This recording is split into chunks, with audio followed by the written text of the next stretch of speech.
Bienvenidos a Club de Prensa en NTN 24. Transmitimos desde Washington a 3 cuadras de la Casa Blanca. Y al final de este programa, no lo olviden, ustedes lo pueden encontrar completo o pueden encontrar a partes en nuestra página de Facebook, por nuestra cuenta de Twitter y el audio, el podcast en SoundCloud. Les doy la bienvenida a los invitados a Club de Prensa hoy. En primer lugar, el profesor de la Universidad de Georgetown, aquí en Washington, del Centro de Estudios Latinoamericanos, del que ha sido además director, Eric Langer. Profesor Langer, bienvenido a esta casa como siempre. Siempre un placer. Raquel Godos, periodista española, corresponsal de la agencia de noticias EFE, bienvenida también. Gracias, Juan Carlos. Y Juan Carlos Hidalgo, investigador costarricense del Cato Institute, uno de los centros de pensamiento más conocidos de Washington, bienvenido a esta casa. Buenos días. Y Raquel, quería empezar con usted sobre la campaña electoral aquí en Estados Unidos. Hay elecciones presidenciales dentro de 3 semanas, el martes 8 de noviembre. Y se enfrentan Donald Trump por el Partido Republicano y Hillary Clinton por el Partido Demócrata. Son 2 de los 4 candidatos, pero en realidad son los opcionados. Según los últimos sondeos, uno que apareció este fin de semana, el domingo, en el diario The Washington Post y en NBC News, si las elecciones fueran hoy, Hillary Clinton obtendría el 47% de los votos y Donald Trump el 43%. Hay una diferencia de un 4% a favor de Hillary Clinton. El margen de error de la encuesta es del 4%.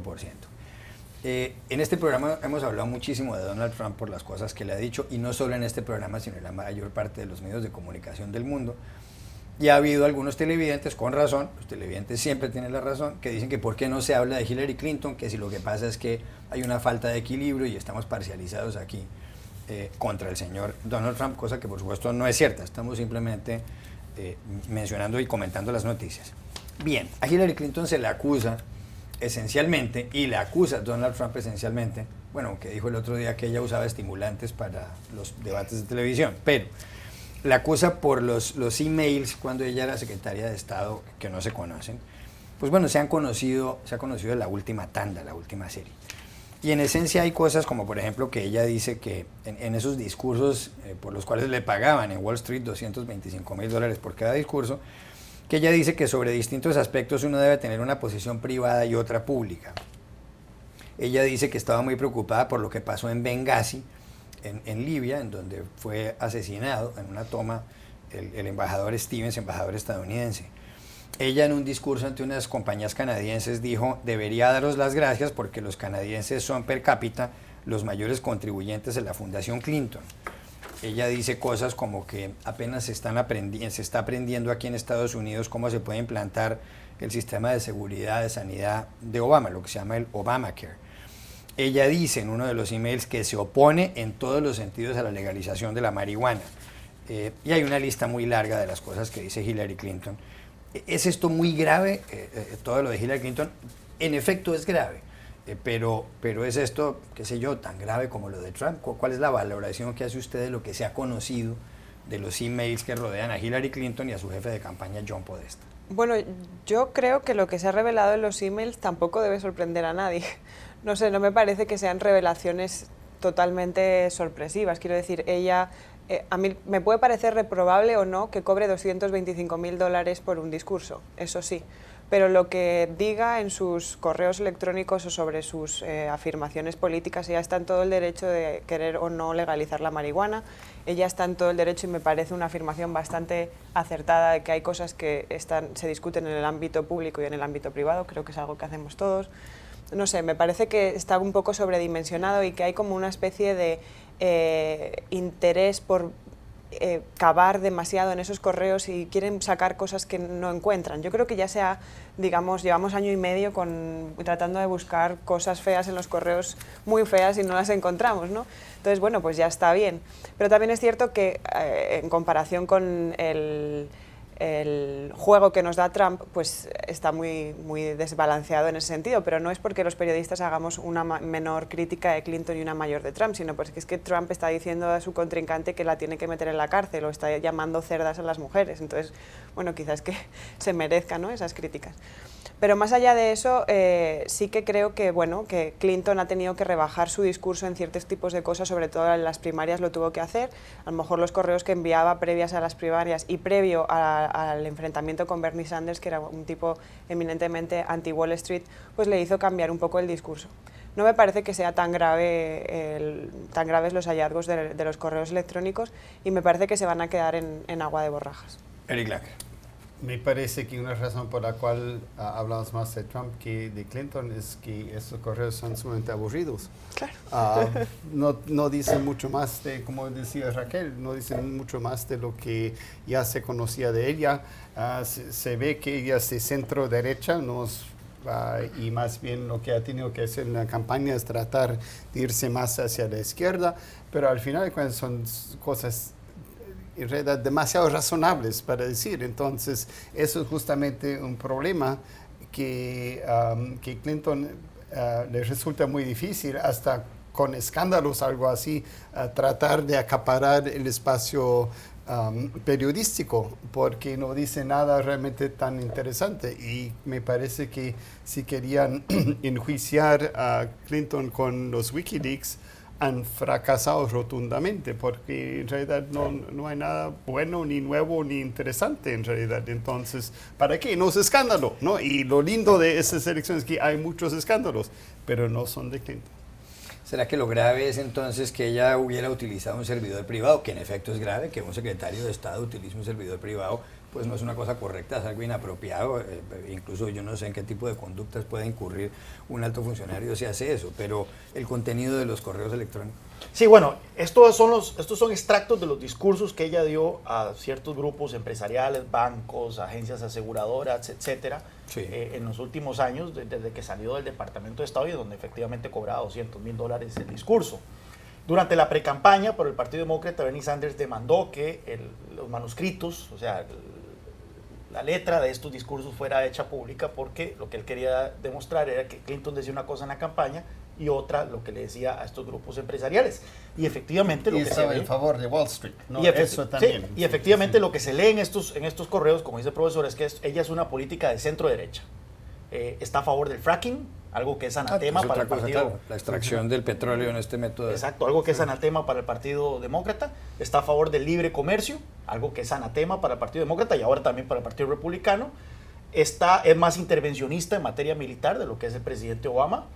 En fin, incluso en temas de regulación de Wall Street, como que muestra cierta empatía sobre el peso que la regulación de Sanders, ¿cómo se llama? Dodd-Frank, la regulación bancaria que se ha puesto a Wall Street, muestra cierta empatía diciendo, sé los costos que esto les ha impuesto a ustedes, pero bueno, esto es algo que teníamos que hacer porque había que hacer algo político como resultado de la crisis.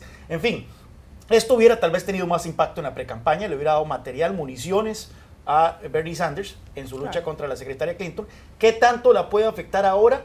Tal vez disuadiendo a ese voto de Sanders que ella tanto necesita en esta última recta final. Bueno, habría que ver. Las encuestas nuevamente muestran de que su liderazgo frente a Donald Trump se va ensanchando y es muy probable que estemos ante una elección donde va a ganar por un margen mucho mayor de lo que las encuestas están señalando en este momento. Más bien me parece que es argumento para los republicanos votar por ella. Es lo interesante. Porque ¿no? es conservadora. Sí, y más bien muchos, como ya sabemos, de la élite, digamos, de los programas, de la política exterior se han pronunciado en favor de Clinton, y creo que justamente con esa clase de El problema de Clinton no es tanto que la resistencia a votar de ella venga de una cuestión ideológica, viene una cuestión de confianza. Sí, la gente sí, no le verdad, tiene la gente confianza. cree que ella miente. Entonces no es que, mira, ahora porque está a favor del libre comercio, un votante republicano se va a sentir más inclinado a votar por ella. Más bien van a decir, bueno, aquí nuevamente se confirma la percepción de que ella dice una cosa a una audiencia y otra a otra. Sí. Y aparte de que, como decía el profesor, son aburridos hasta los escándalos, ¿no? O sea, es un personaje político que no... Óiganme, cambio de asunto, y también tiene que ver con la campaña, está en la primera página del diario The Washington Post, y para una respuesta breve, hay un debate dentro de la campaña de Hillary Clinton en el sentido de qué hacer. En Estados Unidos, el día de las elecciones, la gente no vota directamente por el presidente, sino que vota por los miembros de lo que se llama el colegio electoral. Cada estado tiene un número de delegados a ese colegio electoral, que es el que en realidad elige al presidente. Para llegar a la presidencia uno necesita 270 votos en el colegio electoral. ¿Qué es lo que está ocurriendo? Algunos le dicen a Hillary Clinton, de sus asesores, mire, lo que toca hacer es centrarse en estados que antes eran republicanos y que usted puede ganar.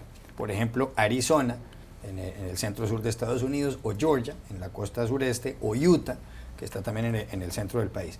Otros creen que lo que tiene que hacer ella es asegurarse el triunfo en estados demócratas, digamos Pensilvania, que ha sido más o menos un estado demócrata, o New Hampshire, que están en el noreste, que ella debería centrarse ahí. ¿Usted qué haría? Yo creo que lo que tiene que hacer es pelear por el Senado. Exacto.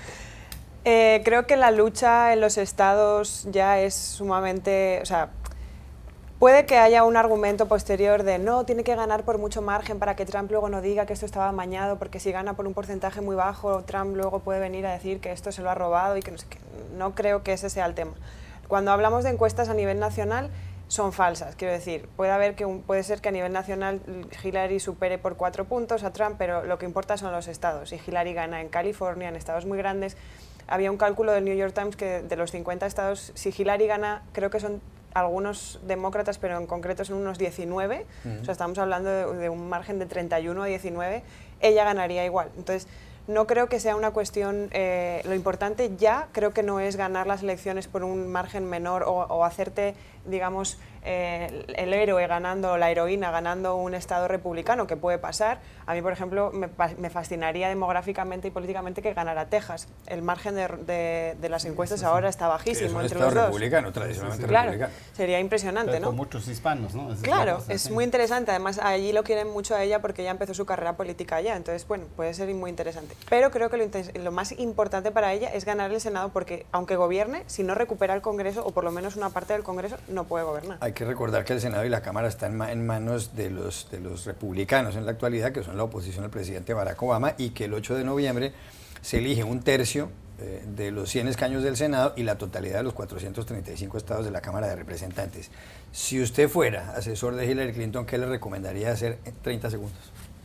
Bueno, en realidad diría lo mismo que Raquel, que lo que hay que hacer es apoyar a los candidatos demócratas en el Senado. Es la única forma que ella pueda tener una coalición donde sí tenga la posibilidad de gobernar más o menos bien, porque hay mucha división ahora. Sí, los estados donde hay carreras del Senado que son decisivas son precisamente los estados en donde en este momento se ha estado enfocando la campaña. Pensilvania, New Hampshire, Carolina del Norte, Ohio, Nevada y un poco Florida. Ahora con Marco Rubio ahí no tanto. Pero son estados en donde la campaña ha estado gastando muchísimo para mantenerse competitiva, porque son estados que debe ganar Hillary Clinton o que debe ganar Donald Trump. Efectivamente, ganar Georgia, ganar Arizona, ganar Utah, el mismo Utah podría ser la cereza sobre el pastel, pero de nada le serviría a ella si no gana el Senado. Volvemos a Club de Prensa en NTN 24 desde Washington. Juan Carlos, hay en Francia un escándalo por un libro que apareció publicado la semana pasada. Se titula Un presidente no debería decir eso, y es una entrevista que le hacen dos periodistas, Gerard Davé y Fabrice Lhomme, a François Hollande, el presidente. Hollande es socialista, fue elegido en el año 2012, llegó al poder y el año entrante debería dejar la presidencia de Francia. Dice una cantidad de cosas aparentemente inadecuadas.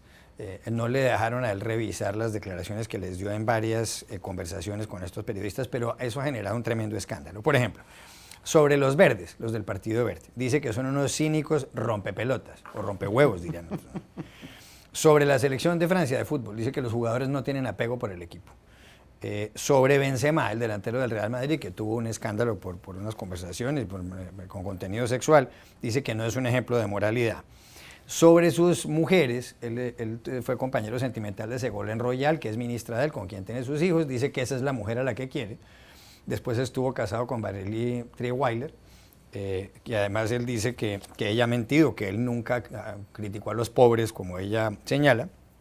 Ella dice que él los llamaba los sin dientes. Y de Julie Gaillet, su última novia, dicen en el libro que está desesperada porque no formaliza la relación. Hay muchas otras cosas que dice el señor Hollande. ¿Metió la pata a Holanda hasta el fondo con este libro? ¿No ha debido dejar que salga un libro así? Bueno, lo que uno lee es que para las élites esto ha sido definitivamente un gran escándalo y desde los jueces hasta sus aliados en el Partido Socialista, hasta los jugadores de fútbol han salido rápidamente a criticarlo.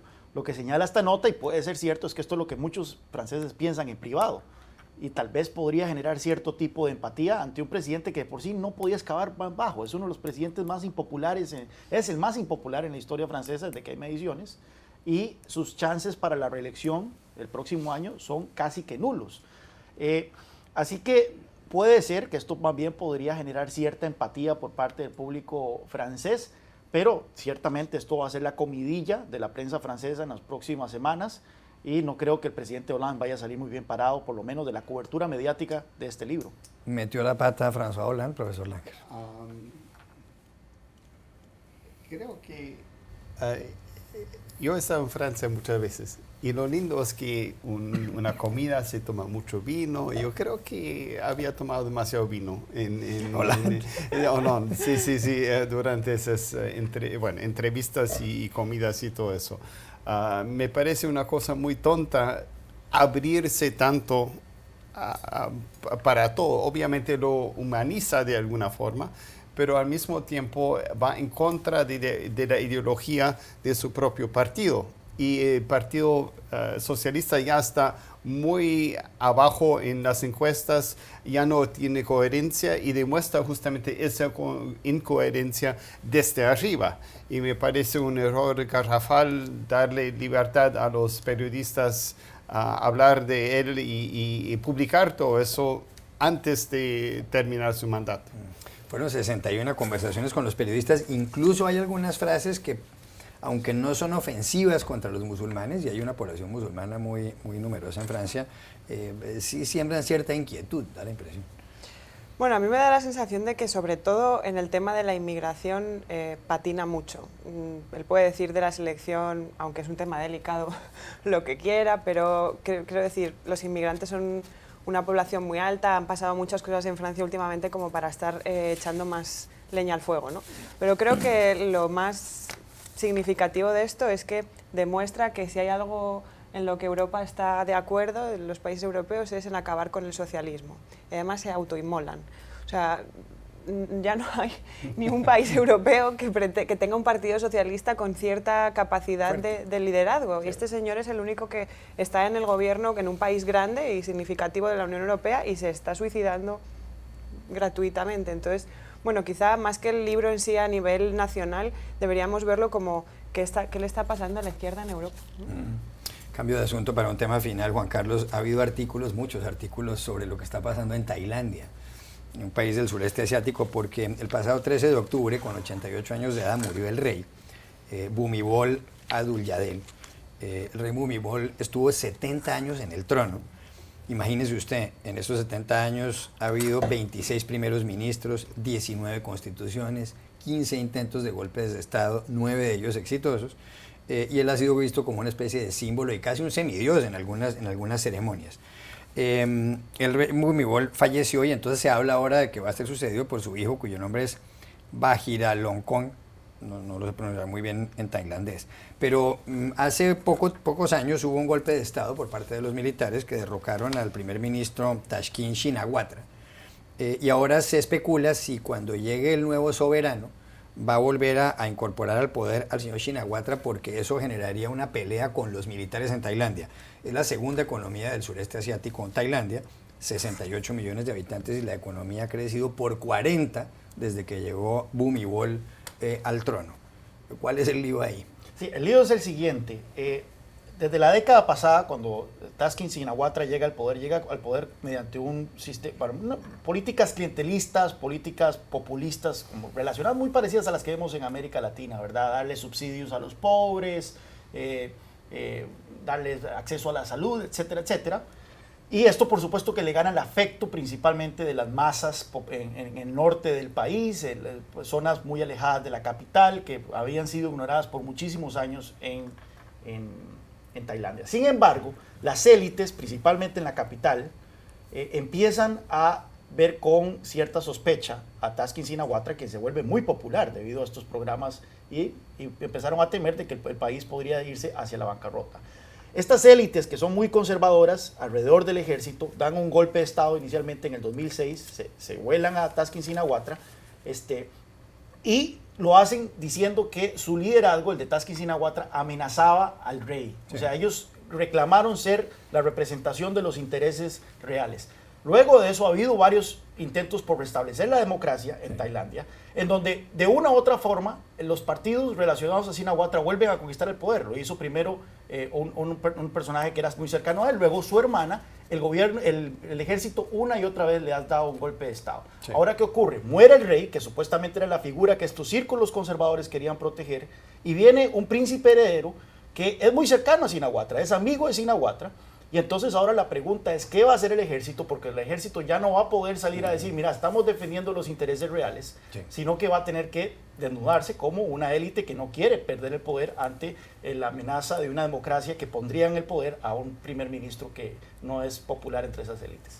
Ya regresamos a Club de Prensa. Volvemos a Club de Prensa en NTN 24 desde Washington para despedirnos porque se acabó el tiempo. Gracias, Eric Langer, Raquel Godos, Juan Carlos Hidalgo, y a ustedes los espero mañana nuevamente en Club de Prensa. Me lleva mi avión. Vamos a ver. Ajá.